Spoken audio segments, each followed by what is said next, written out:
सगळ्यांना नमस्कार. श्री स्वामी समर्थ. आपण वांग्याच्या भरपूर अशा रेसिपी बघितल्या असेल. भरलेली वांगी, काळी वांगी, त्यानंतर शेंगदाण्याचं कूट, नुसतं शेंगदाण्याचं कूट भरून सुकी वांगी. पण आज वेगळ्या प्रकारे पण अतिशय चविष्ट आणि झटपट अशी रेसिपी आपण बघणार आहोत वांग्याच्या भाजीची.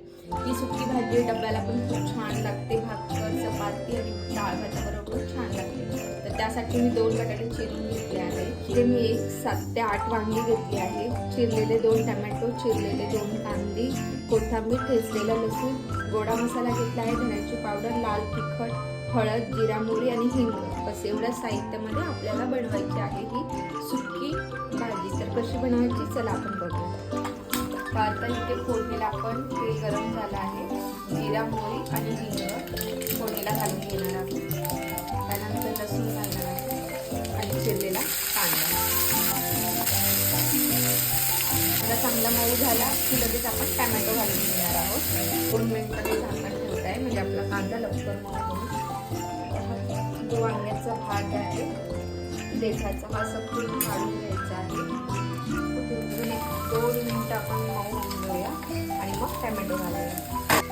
कांदा आपला छान लाल झाला आहे. आता आपण इथे टॅमॅटो घालून घेऊया.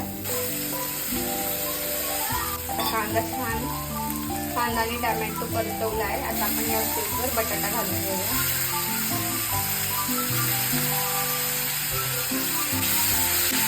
इथे मी मीठ घालून घेते आहे.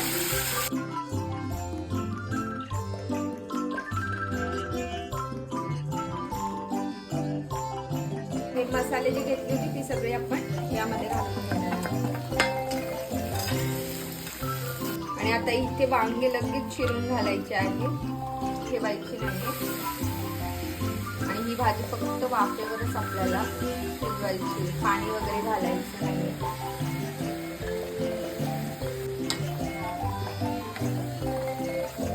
अगोदर आपण मीठ घातलं म्हणून आता फक्त थोडेसे मीठ घालणार आणि याला छान मसाल्याबरोबर मिक्स करून आता आपण वापरूया.